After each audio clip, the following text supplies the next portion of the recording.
Hello, this is UCL Uncovering Politics, and this week we're looking at opinion polls. How are they done? What makes them sometimes go wrong? And how should we interpret their findings?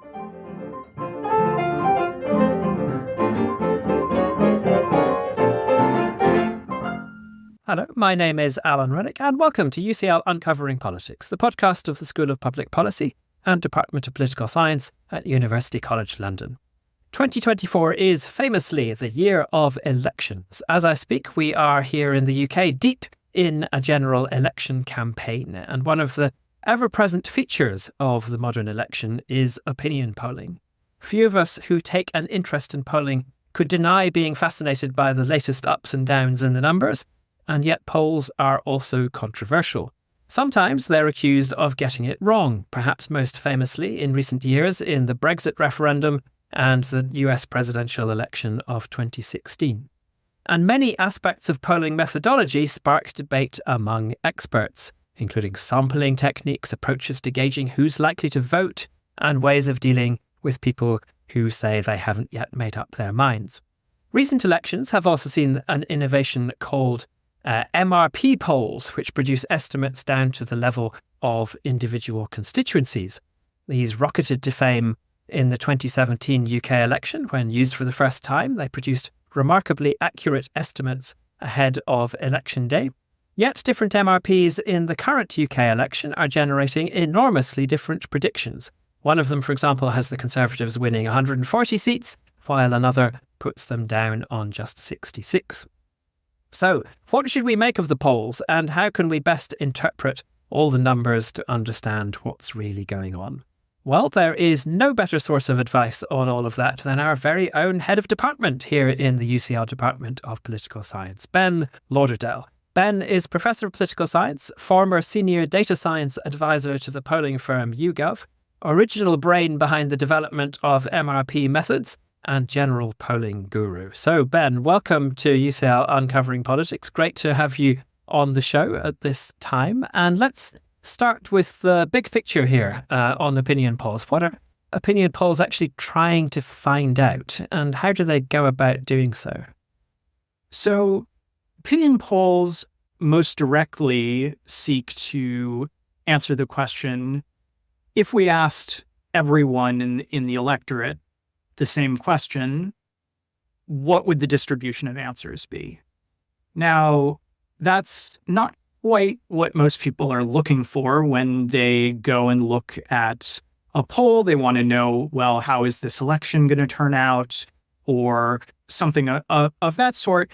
And there's sometimes a bit of separation between those, but at its core, it's asking the question of what would everyone say, or how can we best approximate what everyone would say if we put a particular question to them. I guess in the context of an election, that question is, how might you vote in an election? Though potentially in the first instance, it's usually, will you turn out to vote? And then the follow-on question of who will you vote for? Yeah. And so that's an interesting distinction that you're making there between asking people a question about now and asking a question about what is the result of the election going to be. And you sometimes see this kind of debate. Some people sometimes talk about nowcasting versus forecasting in opinion polls. Do you want to just flesh out a little bit what that means in practice? Yeah, there are different forms of polling questions that get put to people in election season, outside of election season. Often people are asked, if there were to be an election tomorrow, how would you vote? Which, of course, there isn't an election tomorrow, but that's sort of a question about how you feel right now. Sometimes during an election season, pollsters will switch to a question of, there is going to be an election on the 4th of July. How are you intending to vote then? Or various variants on that. And the idea of what is sometimes called a nowcast or a snapshot, people use lots of different terminology, that's the version where you're finding out what people say they would do right now. And then what is often called a forecast, or perhaps a prediction, is if you're trying to either through the question wording or through other means get to an answer to the question, what is going to happen on election day in the actual election that is going to occur. And so we've talked there about how you're asking lots of people a question. I guess we should also just say a little bit about, or a set of questions rather. You're never just asking a single question. But we should talk a little bit about how you're actually doing that. So traditionally, pollsters would have either called people up by telephone or knocked on their doors or stopped them on the streets. We don't use that kind of methodology very much anymore. No, we don't. The basic thing you're trying to do when you do a poll, you can't ask everyone in the country how they're going to vote. It's infeasible. You can't track everyone down. They wouldn't all respond to you anyway if you did. But, and this is sort of one of the core insights of survey sampling, of statistics indeed, you can get a representative picture of a population, the entire country, by drawing a sample. If you draw that sample in a way that doesn't systematically favor observing certain kinds of people rather than others, people with certain characteristics or certain views as opposed to others. And so over time, there have been different ways to try to do this, all of which fall substantially short of sort of the theoretical ideal. And many of the issues that arise in polling come from that gap between the theoretical ideal of a simple random sample from a population and the people you can actually get to respond to your poll.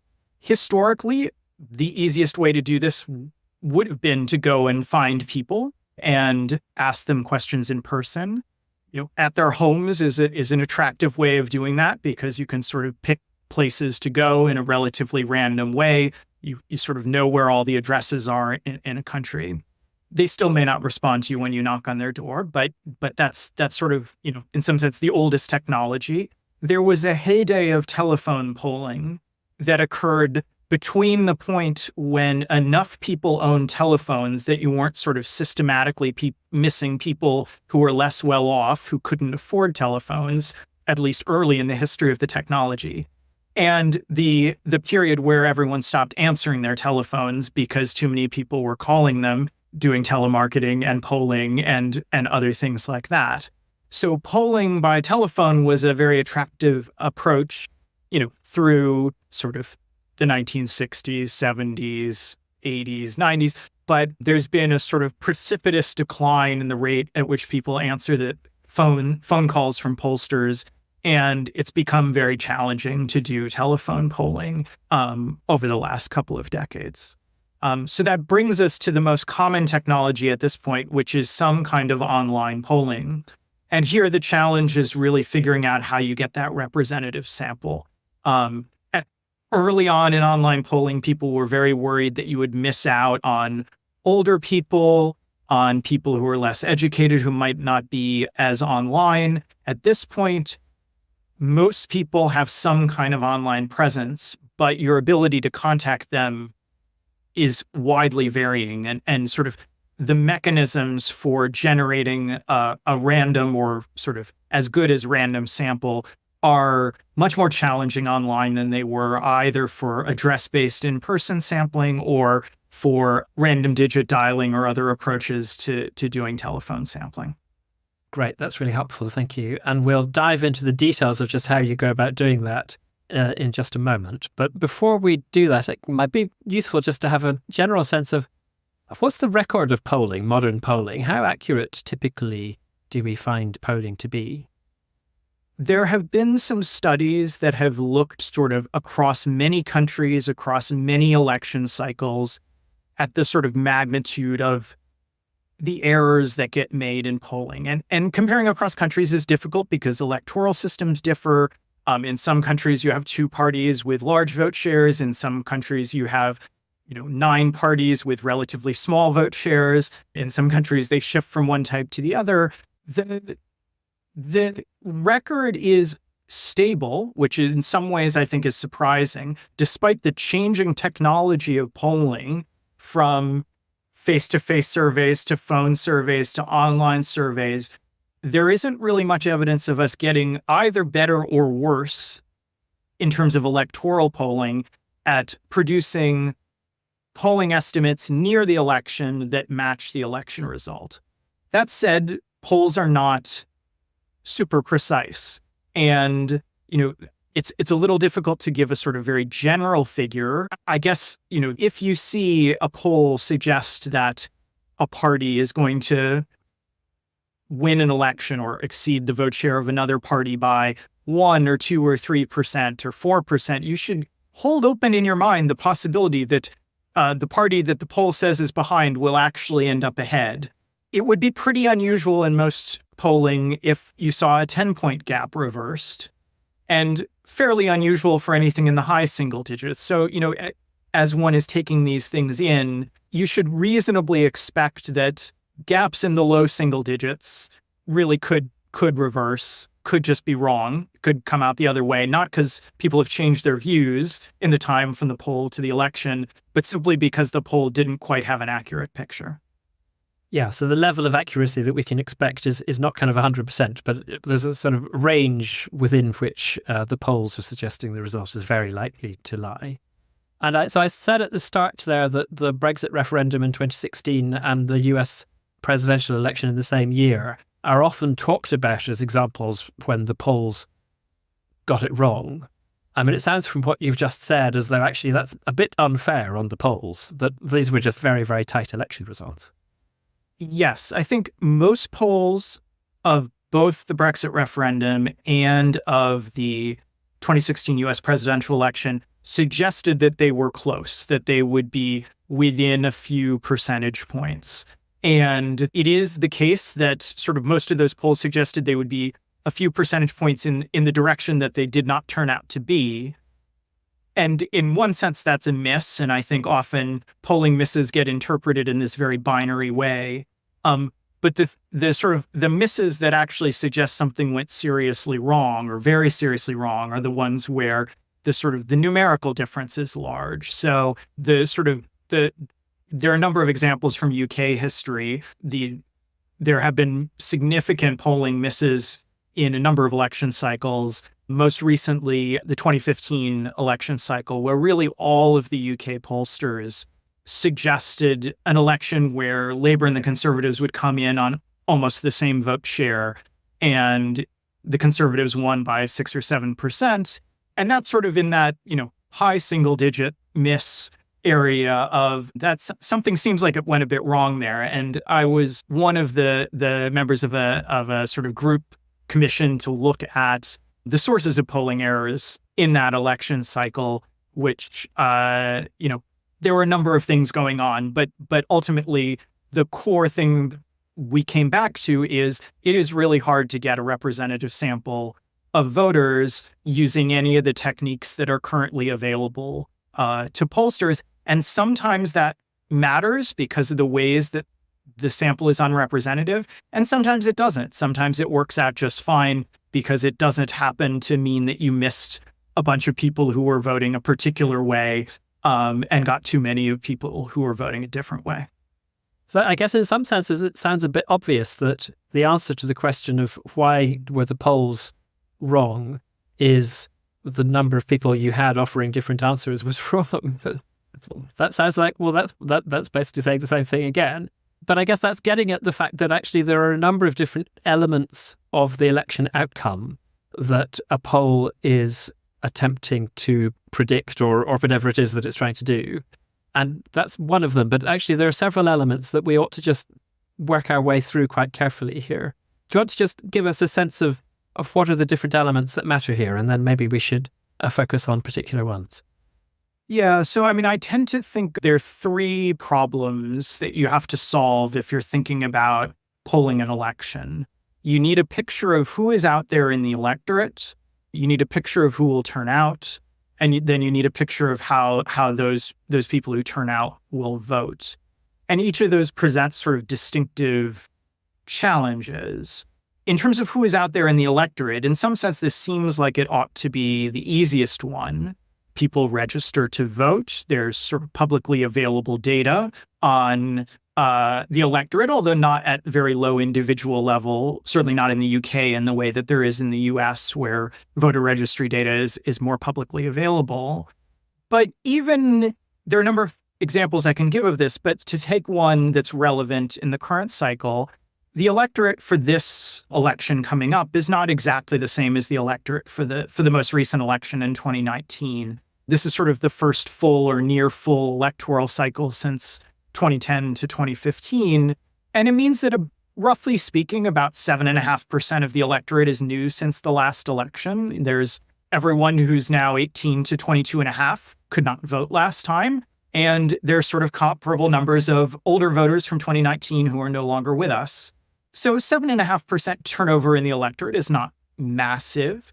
And normally it doesn't matter all that much. It matters a little bit more in this cycle simply because since 2015, the UK has had a very large age gradient in voting, sort of historically unprecedented before that, with older voters much more likely to vote Conservative and younger voters much more likely to vote Labour. And so even that sort of 7.5% turnover in the electorate starts to have meaningful consequences in the context of that kind of age gap. So that's sort of, a question of who is out there in the electorate and do you have the right picture? And for example, do you recognize that, in fact, even though the Conservatives won the last election by 11.5 or 12% nationally, that's not the set of voters that are out there now. So that was question one, who's in the electorate. Question two is who will turn out. There's sort of strong, very long-running regularity in the UK and in other countries that people who voted last time are very likely to vote this time.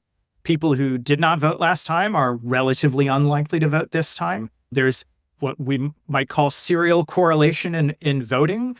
People tend to do the thing they did last time. Not everyone. There is some movement between these groups, but people by and large tend to maintain their turnout behavior across elections. And that's important for pollsters in making sure they're capturing the right mix of people for an upcoming election. You don't want to inadvertently assume that all the people who didn't vote last time will vote this time, because that's very unlikely to occur. And then, of course, that brings us to the third part of the problem, which is the part that people mostly think about, which is just, well, how will people vote? What are people saying about how they're going to vote this time? Fantastic. Let's just talk a little bit more about the first two of those things before we go to that third one. So you mentioned at the start of that answer that the first of those feels like it's the easy one to do. And I guess having listened to your answer there, I'm still thinking that it feels like it ought to be the easy one to do. So, if we know what are the proportions of different kinds of people in the electorate as a whole, and we know what are the proportions of those sorts of people in our sample, because we've asked them relevant questions about their age and their gender and whatever are the other things that we think might matter, then presumably we can try as far as possible to make our sample match the population. And then if we still have some inaccuracies, we can do a little bit of weighting. So if we don't have enough young people, we can give them some extra weight in the overall analysis of the answers. I mean, is it more complicated than that? Are there still ongoing problems that mean that we can't be sure that we've got it right? There are. I agree that it's probably not the most difficult part of this, at least with respect to the things that you can measure. I think one of the problems is the things that you can't measure. So you may be able to be very confident that you have about the right number of people who voted Conservative last time and who voted Labour last time, and that you have the right age distribution and that you have the right number of people with university degrees. But that only works for the things where there's a well-known benchmark for what the right answer is. And so things on the census, things that come from the last election, those you can benchmark, those you can use in terms of sampling targets, in terms of weighting.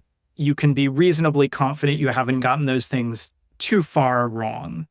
What's much more challenging are things like, have you simply polled people who pay way too much attention to politics? And might they all be voting in a different way this time than people who are just barely paying attention, who will turn out to vote, but they're not going to be very engaged. They're not political junkies. So that kind of thing, there's no census benchmark for how many political junkies there are in the country and how many people there are who, watch the news and will turn out to vote, but are not going to, seek out any further information or things like that. And so those kinds of unrepresentativeness can be can be really challenging to deal with. And they can matter or they cannot matter depending on the pattern of how people are changing their vote. If it's all the people who are political junkies who are, contemplating, oh, maybe I'm going to switch to reform instead of the conservatives. Maybe I'm going to vote Labor, but maybe I'm going to vote Lib Dem. Maybe I'm going to vote Green. If the people who are moving around are the people who are more attentive and the people who, for example, this is, again, a hypothetical, who are relatively stable, if they tend to be the people who pay a bit less attention, and if you struggle to get them to answer your polls because they don't particularly want to talk to you about politics, then you may generate a picture that has more change than there actually is in the electorate. So that's the kind of thing where you could be getting it really badly wrong in terms of who you've gone and talked to, even though it's the right age distribution, it's the right education distribution, it's got the right number of people who voted for each of the parties at the last election. And I guess it's sometimes said that that's particularly a problem with online polling, where, and we didn't really mention earlier, but with an online poll, typically the polling company has a panel of people who've signed up and agreed to receive polls and fill in these polls in return for a little bit of money. And the people who choose to do that and who choose to respond to these politics polls, which I guess they might be getting fairly often, might be slightly weird people relative to the population as a whole. There is that risk. Most of the online pollsters, their core business is in market research. They're not making most of their money from political polling. And so people are doing brand surveys and other kinds of sort of public opinion and marketing surveys for most of the surveys that they respond to. At least that's the ideal, because then you don't have the worry, which you just articulated, or you have less of the worry that, oh, you've only got the people who are willing to answer political surveys all the time. And those people are going to be a little bit weird. And sometimes it's going to be in a way that matters. Sometimes it might not.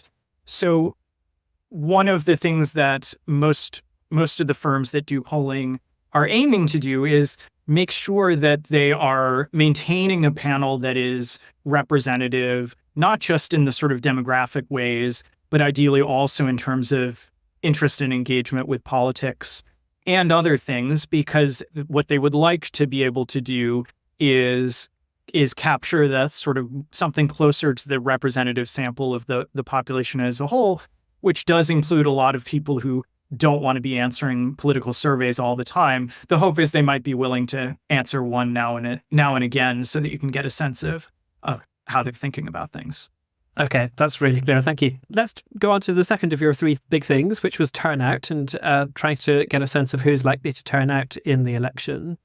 So you mentioned earlier that you can't just go on the basis of their past voting behaviour, which I guess is a shame, because another of the features of these panels is you presumably have much better information about people's past voting behaviour than you used to do when you just phoned some people up and asked them, did you vote 5 years ago?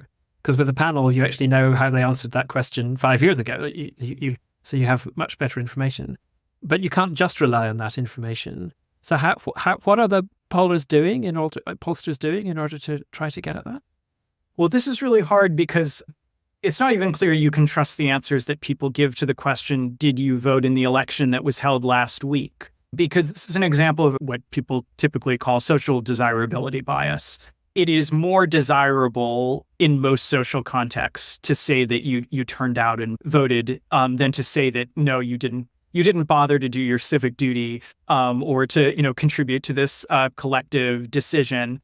And so the worry, and this is borne out in data in many countries, is that people will systematically overstate their turnout behavior. And you see this because when you do surveys, the turnout rates implied by the responses are too high. They're just much higher than what we get. Now, that could be in part because we're getting the wrong people. And there have been some studies that have been able to try to look at that in a little bit more detail. Is it that we're actually only getting responses from the kinds of people who turn out? Or is it that we have a bunch of turnout overstaters? It's almost surely some of both. But it does mean that it's a little hard to even just go on what people say they did. And it's particularly hard to go on what people say they will do, because we might reasonably expect that some proportion of the public goes into election day with an intent to go out and vote. But because people's lives are complicated and other things come up, and perhaps they know their constituency isn't that competitive, so they're not going to, break their neck trying to get to the polling place, some of them don't quite follow through. But they meant to do it. They had every intention. They were ready to do it. And so before the election, they will tell you that they're intending to vote, and they are intending to vote. And after the election, well, maybe they'll admit that they didn't vote, or maybe they'll say they did vote because in their heart they might have done so. But there are real limitations to what you can get from self-reported turnout data, and that is really challenging in advance of an election to figure out what to do with. Because presumably the same applies to if you ask people how likely they are to vote in the next election. There's the same sort of bias there. Yeah, well, there are additional challenges with the sort of how likely are you question, which is that people struggle to put probabilities on things that are at all well calibrated to the actual probabilities of them doing those things in the future. That's a very challenging kind of number to generate for yourself. But it's, yes, many people will say I'm a 9 out of 10 or a 10 out of 10 to turn out and vote. And some of those people will end up not voting. Yeah. I'm going to ask you in a moment how all of these things have an impact, or what sort of impact they have on actual poll findings. But before we get there, let's just talk about the third of your three elements as well, which was which parties or candidates are people actually going to vote for. And as I understand it, the main question that's certainly being discussed by lots of pollsters on Twitter at the moment is how do you treat the undecideds? How do you treat people who say that they haven't yet decided how to vote? Is that fair? It's a very important question, and it's a difficult question, and it's a particularly difficult question in the current UK election because there is of the people who are saying they don't know how they're going to vote, they disproportionately are people who voted for the Conservatives at the last election. And so you have different strategies for dealing with that in the reporting of polling results. One strategy is to say, well, they won't tell us how they're going to vote. We're just going to sort of exclude them and report this as if they don't vote.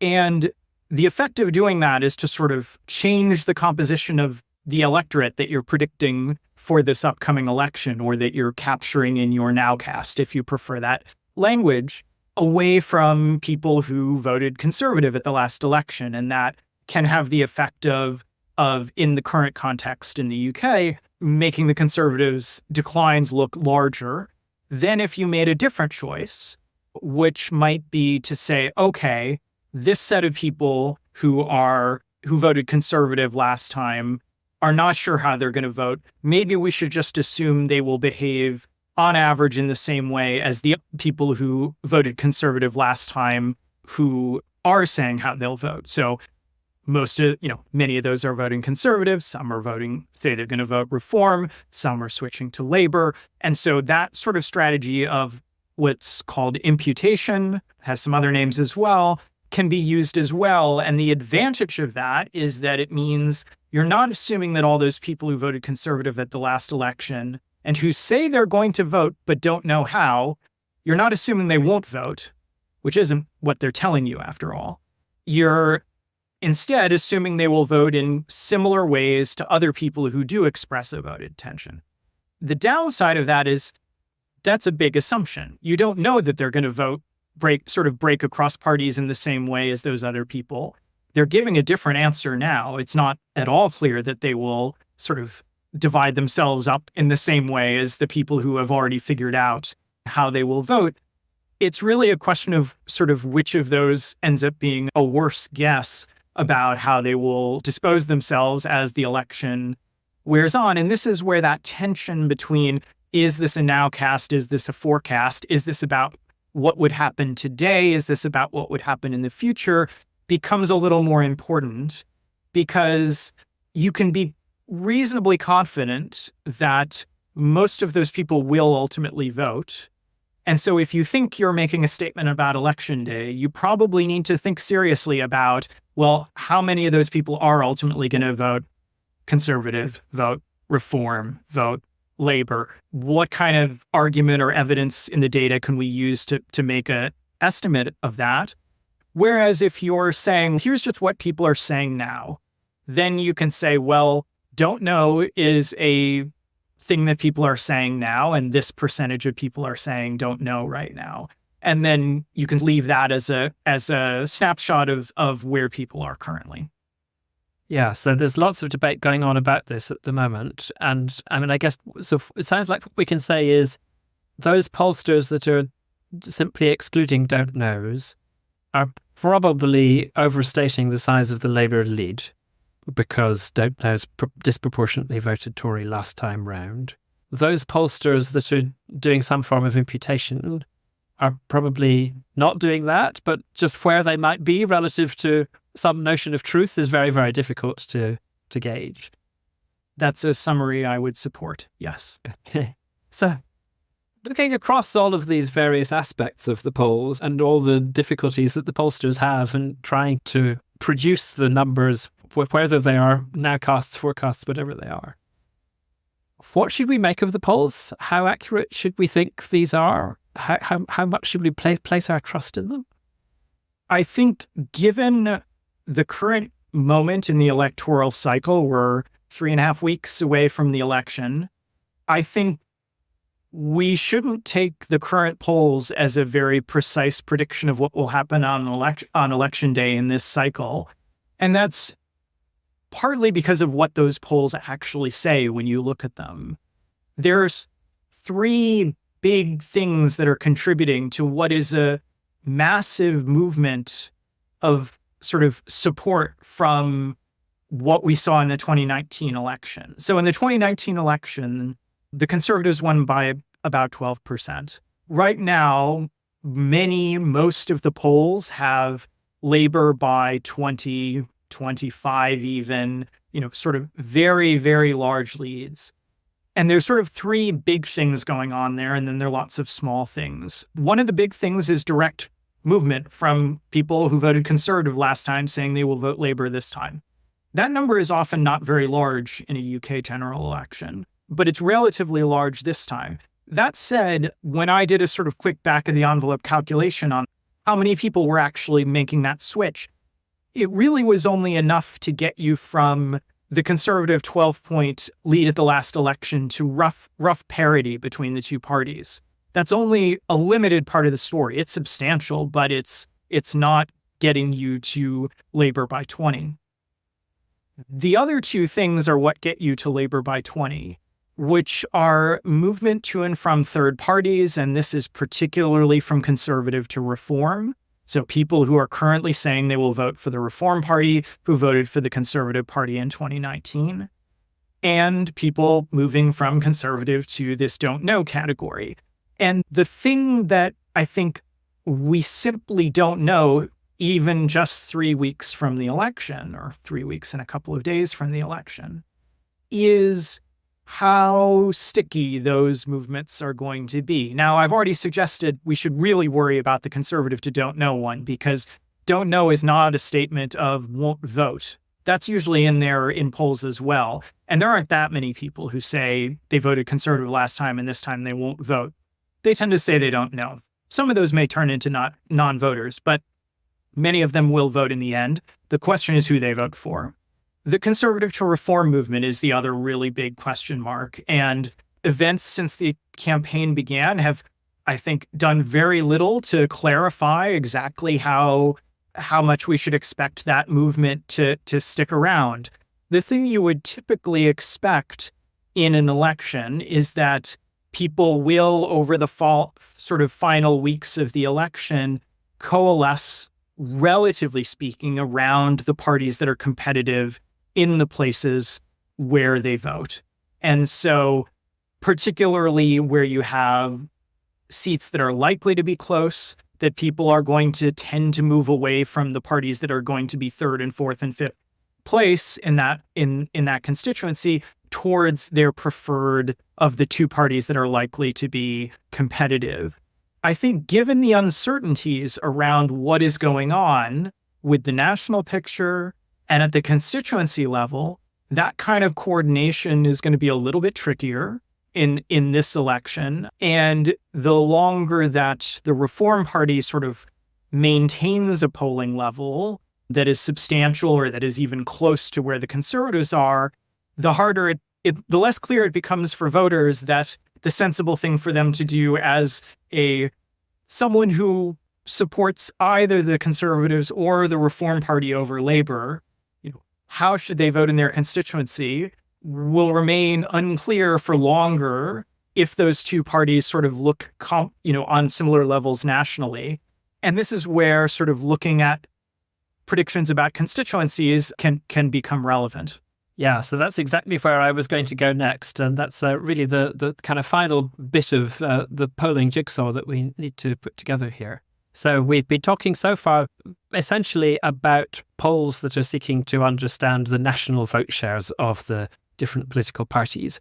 But the UK, of course, has a first past the post electoral system. So in a sense, the national vote shares don't matter at all for determining the actual election result in terms of the seats won. All that matters is who wins most votes in each of the 650 constituencies all around the country.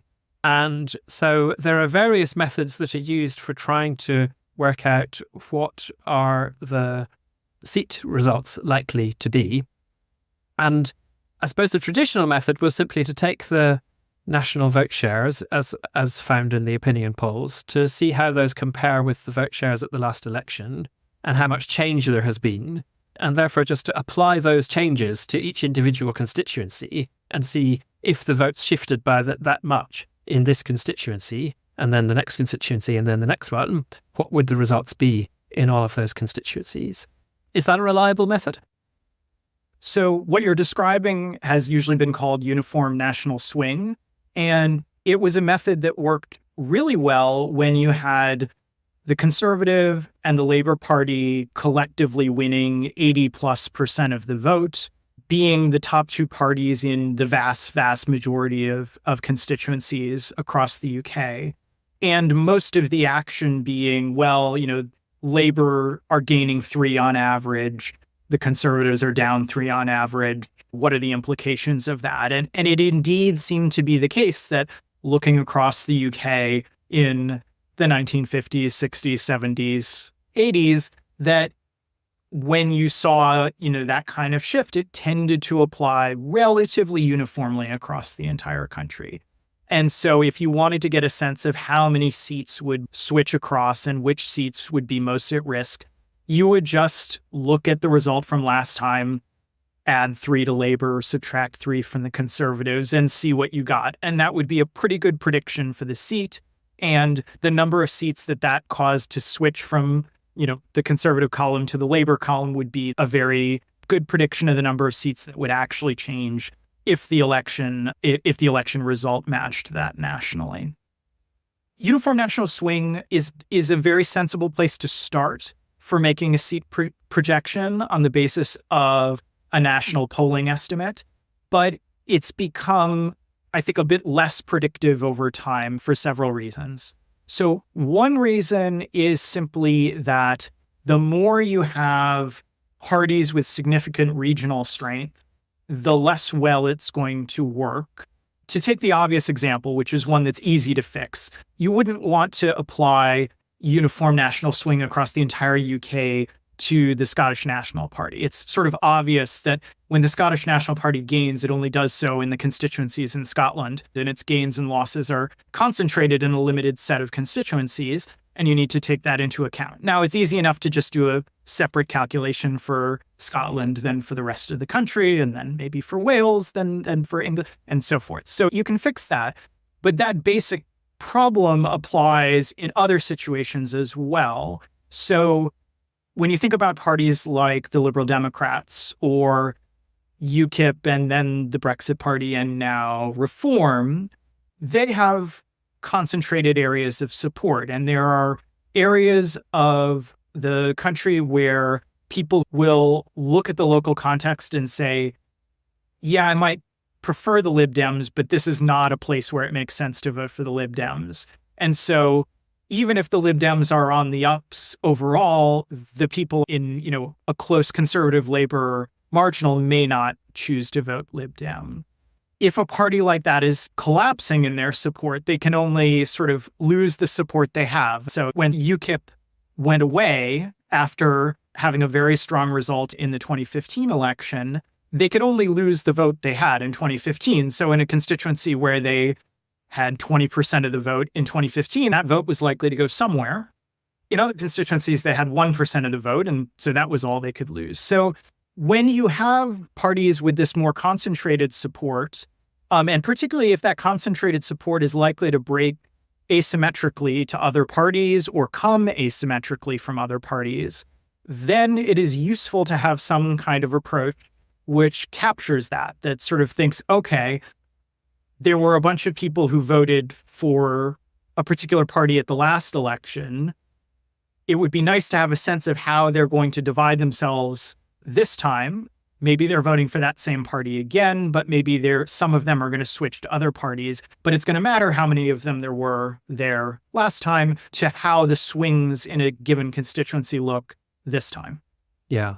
And my recollection is, I should have checked this before we started recording, but my recollection is that in every election this century, and there have been 6 general elections so far, each of the top 3 parties has lost some seats that it previously held and gained some seats that it previously did not hold, which just illustrates the degree of difference there is across different parts of the country, that it is no longer simple to say that there's the same race taking place, the same kind of swing taking place across the whole country.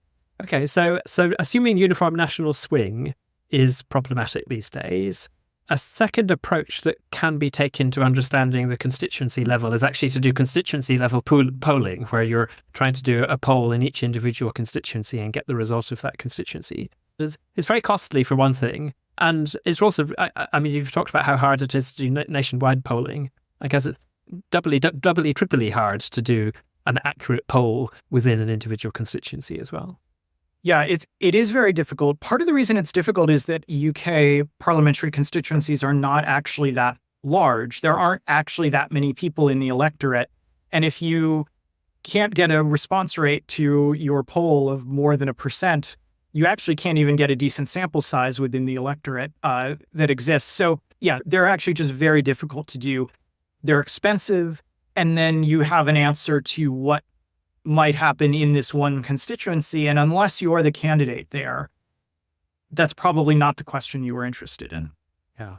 So let's move on to MRP polls then. And we've had, I think, at the time we're recording this, 4 MRP polls so far, and no doubt we'll be having more over the course of the election. So these are these polls that do produce beautiful maps of how every constituency in the country is predicted to vote. What is MRP? What does it stand for? What does it mean? MRP stands for multi-level regression and post-stratification, which is unlikely for anyone who hasn't heard it before to clarify things at all. I can break down the words, which may or may not help. I mean, multi-level is reflecting the fact that this is a multi-level problem. You're trying to understand people in constituencies in the country as a whole, often in regions in the country as a whole. Regression is a standard kind of statistical model. And post-stratification is an exercise where you make a prediction, you create a model, and then you make those predictions for lots and lots and lots of people, and then you add those all up, essentially. So what you do when you do MRP is you take a big data set from polling, you go out and ask lots and lots of people how they intend to vote. You know a bunch of things about them, their age, whether they went to university, how they voted at the last election, and crucially, what constituency they live in. And then you build a model that predicts how vote choice varies by all of those things and interactions of those things. And you can build very complicated models if you have a lot of data to work with that capture the complicated patterns of how people vote on average as a function of their age, their education, where they live, etc. And once you've done that, you then can project that out onto the entire country using data from past elections, from the census, about who is the electorate, who are the people who could be voting. And if we think that people with particular characteristics are going to vote Labor, and we know how many of those people there are in different places, we can say, okay, well, half of those people will vote Labor in each of these places. And we can add that up across all the different types of people we think exist in the UK. And that gives us a prediction of the election outcome, not just nationally, but in each individual constituency. The data requirements there are very substantial because you need to build up a picture of who are the voters in each and every constituency and how do they differ. And you have bits of information from the election result last time, although with boundary changes, that's a little complicated to deploy, and from the census. And so you have a sense of where there are constituencies with more people who are older and more people who are younger. If you see that older people in your data are shifting differently than younger people, then that has an implication for how you map changes out onto constituencies which are older versus younger. And that's what the modeling and the post-stratification is trying to capture. So the way you've described it there, you're looking at the composition of each constituency and then kind of working out, given that composition, how are those kinds of people going to vote? I mean, are you also looking at the nature of the constituency in itself? So are you looking, for example, at whether this is who won the constituency last time and who came second in that constituency, and therefore what the kind of tactical voting calculations are likely to be that voters will be making? Are you able to capture those sorts of constituency characteristics as well? These are all things that you can include in your modeling if you have the relevant data. So you can absolutely include, variables in the model that capture which party won this constituency last time, which party finished second last time. There are various things you might do to navigate the boundary changes in the context of that as well. So you can capture those kinds of contextual political factors. You can also capture other things about constituencies. So when I did this in the sort of 2017 and 2019 elections, we had a bit of fun including things that were sort of more silly kinds of variables. I think someone online had put together a sort of what proportion of restaurants in each constituency were fish and chips shops, according to some big database of restaurants in the UK. And we put it in the model, and it actually seemed to be a little bit predictive. And, if you know something about UK electoral geography, that's maybe not totally surprising, given the somewhat different politics of coastal towns versus other parts of the country. So those are things that you can put in the model. You're not saying this will change how people's vote, or this is the reason why people are voting that way.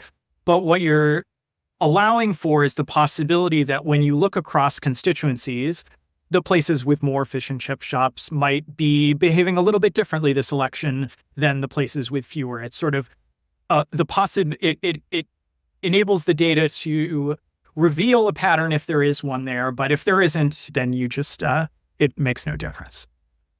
MRPs are sometimes slightly deified in the media, and I guess particularly after the 2017 results, when the MRP that YouGov did and that you did with YouGov was slightly vilified before the election because it had some results that people thought were crazy, but actually it got most of them right. But things can go wrong. Yeah, I mean, MRPs are not perfect. What are the things that we should be wary of? I mean, a lot of the perils come from the greater complexity. You do need to pull together this much more complex set of data sources to describe the constituencies. And where I've seen really substantial errors in MRP-based models, it's often been from how people put together those data sources. You typically don't have the data you ideally would want.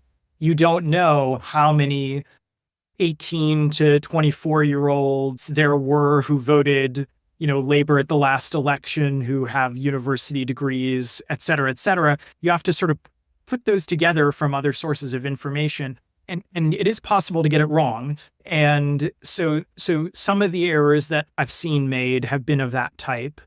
So that's in the building up the picture of who are the voters in the constituency. People can and do get that wrong sometimes. you can make turnout errors in much the same ways as in national polls. I wouldn't say there's anything terribly distinctive about the MRP context for that. In terms of vote choice models, there are distinctively MRP ways to mess up the characterization of who's going to vote for which party. And they tend to come from the fact that people who individually behaved the same, say at the last election, how they will vote at this election often is a bit predicted by what kind of constituency they live in. So coming back to this point that you made a couple of minutes ago. So the people who voted conservative last time in a very conservative constituency are not necessarily going to break down in the same way in terms of how they vote this time as people who voted conservative in a constituency that didn't vote conservative to a significant degree last time. Those people are kind of different, and the political context is different. And one of the issues that arises from not capturing that well in the modeling is that you sort of end up flattening a lot of the differences that exist across the country. And so one kind of pattern that you will often see in MRP models that are not well constructed, but this can also occur if you just do an MRP model very far from an election and people are not really engaging with their local political context, is that it just seems to flatten out a lot of the differences across the country. And so parties seem to be falling way back in the places they're traditionally strong. They seem to be making huge gains in the places where they're traditionally weak. But it's actually more of either a modeling problem or the respondents to your survey are not quite engaged with the question of how they will actually vote in their constituency at an upcoming election problem. Yeah, the first thing I always do when I see a new MRP is to find the constituencies with the highest vote share for the winning party. And sometimes you find that vote share is just weirdly low. So there were some MRPs earlier this year where the Conservatives weren't getting anywhere more than kind of 40% of the vote or something like that, which just seemed to me really, really implausible. And I guess that's happening exactly because of what you're describing there. There's just a kind of averaging out across the constituencies that's happening as a result of the modelling. That can happen because of the modeling, but it can also happen, if you have a context like the one right now where a lot of people who voted conservative at the last election are saying they're going to vote for reform. And it may be that the sort of reform's best prospects, the constituencies where the most conservatives are going to find reform appealing are the ones where the Conservative Party was strongest last time. You can end up with those kinds of patterns as well. And then the question is really about, do we trust what the voters are saying now as a predictor of what they're going to do on election day? Or do we just say, well, this is what they're saying now? And boy, that would imply quite a striking election result. But we have reason to think it'll change by election day.